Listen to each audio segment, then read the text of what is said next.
বন্ধুরা, চলো আজ তোমাদেরকে এমন এক জায়গার দর্শন করাতে যাচ্ছি যে স্থানের উল্লেখ সদূর দাপর যুগ থেকে আমরা পেয়ে থাকি। রাধে রাধে বন্ধুরা, সবাই কেমন আছো? আশা করছি সবাই খুব ভালো আছো। আমিও খুব ভালো আছি। আজ তোমাদেরকে নিয়ে যাচ্ছি ব্রজধামের একটি উল্লেখযোগ্য স্থান গোকুলের রমণরেতিতে। দেখো, আমরা মথুরা থেকে রমণরেতির উদ্দেশ্যে রওনা দিয়েছিলাম। এখানের পরিবেশ খুবই সুন্দর, শহরের থেকে একদমই আলাদা, নিরিবিলি। এখানে চারিপাশে অনেক ময়ূর দেখতে পাওয়া যায়, হরিণ দেখতে পাওয়া যায়। আমরা সাধারণত এইসব হরিণ ময়ূরকে চিড়িয়াখানায় দেখে থাকি, এখানে কিন্তু তারা মুক্তভাবে ঘুরে বেড়াতে পারে। এখান আসলে সত্যিই মনে হবে যে আমরা এক অন্য জায়গায়, অন্য যুগে চলে এসেছি। যাই হোক, গোকুল শহর বা গোকুল যে গ্রাম, তা মথুরা থেকে 11 কিলোমিটার দূরে অবস্থিত। সবাই জানো যে শ্রীকৃষ্ণ মথুরায় জন্মগ্রহণ করার পর তার পিতা বাসুদেব তাকে যমুনা নদী পার করে নন্দ বাবার ঘর গোকুলে এসে দিয়ে গেছিল। এখানে শ্রীকৃষ্ণ 3 বছর 4 মাস অবধি ছিলেন এবং সেই সময় তিনি বিভিন্ন রকম লীলা করেছিলেন। গোকুলধামে মোটামুটি অনেকগুলি দেখার জায়গা রয়েছে, তার মধ্যে অন্যতম হলো এই রমণরেতি। রমণরেতিকে অনেকে আবার রমণ ভ্যানও বলে থাকে। রমণরেতি মূলত এখানকার আক্ষরিক অর্থে বলা যায় যে একটি খেলার বড় জায়গা। এখানে চারিপাশে খুব সুন্দর মোলায়েম বালি, যেখানে শ্রীকৃষ্ণ, বলরাম এবং তার সখাদের সাথে অনেক খেলাধুলো করতেন এবং বিভিন্ন রকম লীলা করতেন। বর্তমানে এখানে একটি সুন্দর আশ্রম রয়েছে। এখানে রমণ বিহারীজির মন্দিরও রয়েছে। এখানে মূলত যে জ্ঞানানন্দ দাসজি, তিনি এখানে 12 বছর তপস্যা করেছিলেন কলিযুগে, এবং তারপরে স্বয়ং শ্রীকৃষ্ণ তাকে দেখা দেওয়ার পর সেই স্থানেই তিনি এই আশ্রম স্থাপন করেছিলেন। এবং এখানেও রয়েছে বিভিন্ন ছোট্ট কুটির, যেখানে এখনও বিভিন্ন সাধু সন্তরা এসে থাকেন। এখানে অনেক গোশালা রয়েছে ভেতরে, এবং এখানকার পরিবেশ অত্যন্তই সুন্দর। মানে গেলে একরকম বলা যায় যে আমরা একটা অন্য জগতে চলে এসেছি।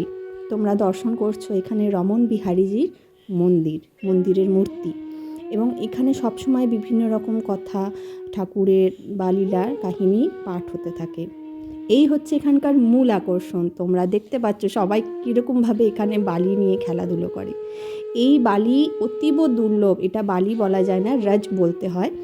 এই বালিতেই আমাদের শ্রীকৃষ্ণ, বলরাম এবং তার সখারা খেলাধুলো করত, এবং এখনও এই কথাটা মান্যতা রয়েছে যে এখানে এসে সবাই এইরকমভাবেই খেলাধুলো করে এবং বালি একে অন্যের গায়ে ছড়ায়।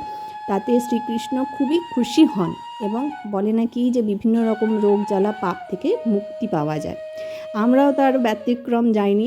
আমরা যথারীতি এখানে বিভিন্ন রকম বালি নিয়ে খেলাধুলো করছিলাম, এবং আশেপাশে সবাই এই জায়গাটার অনেক উপভোগ করছিল। এখানে চারিপাশে শুধু বালি আর বালি, সবাই সেই নিয়ে খুব খেলাধুলো করছিল। একসময় মনে হচ্ছিল নিজেরই শৈশবটা আমরা আবার করে ফিরে পেয়েছি। এখানকার মানুষজন কে বড়, কে ছোট, কে কোন বয়সী, কেউ কাউকে কোনোভাবে দেখছিল না, শুধুমাত্র খেলাধুলায় মেতেছিল। দেখো, আমিও সামান্য গড়াগড়ি খেয়েছিলাম, এখানে গড়াগড়ি খায় সবাই। এছাড়াও এই জায়গার আরেক আকর্ষণ এখানের হরিণ। এখানে চারিপাশে আগে অনেক হরিণ ঘুরে বেড়াতো। তোমরা যেমন দেখলে ময়ূর, সেমনি এখানে অনেক হরিণ রয়েছে। এখানে হরিণকে খাবারের দিতে পারা যায়, ব্যবস্থা রয়েছে। কিন্তু আগেই হরিণগুলো সব জায়গায় খোলাভাবে ঘুরে বেড়াতো, কিন্তু বর্তমানে এদেরকে একটা নির্দিষ্ট পার্কের মতন করে দিয়েছে, যাতে এরা ভেতরেই থাকে। তো সেই ব্যবস্থাটা করে দিয়েছে, এটা হরিণ পার্কও বলতে পারো, যার রমণরেতির ঠিক রাস্তার অপোজিট দিকেই রয়েছে। এখানে আমরাও হরিণকে সামান্য কিছু শস্যদানা দিচ্ছিলাম খাওয়ানোর জন্য, এবং এদেরকে দেখতে খুবই সুন্দর লাগছিল। আর মনে হচ্ছিল যে আমরা সত্যি একদম এক প্রকৃতির পরিবেশের কাছেই রয়েছি। এখানে আসলে আমরা ভুলেই যাচ্ছিলাম যে আমরা নিজেরা ছোট না বড়। এখানে খেলাধুলো, চারিপাশে বিভিন্ন রকম পশু পাখির মধ্যে নিজেকে একদম হারিয়ে ফেলেছিলাম। তোমরা যারা গোকুলে আসতে চাও তাদের বলবো যে গরমের সময় এখানটা অত্যাধিক গরম পড়ে এবং শীতের সময় অত্যাধিক ঠান্ডা। তাই এমন সময় আসবে যারা এই জিনিসগুলোকে ভালোভাবে উপভোগ করতে পারো। এখানে আসবার এবং থাকার যথেষ্ট সুব্যবস্থা রয়েছে। মথুরা থেকে নেমে বা মথুরাতে এসেও তোমরা গোকুলধামের বিভিন্ন জায়গা দর্শন করেই রমণরেতিতে আসতে পারো। গোকুলে এছাড়াও চুরাশি খাম্বা, ঠাকুরানী ঘাট এবং নন্দ বাবার মহল রয়েছে দেখার জন্য। তো এইখানেই ভিডিওটা শেষ করলাম। সবাই ভালো থেকো, দেখা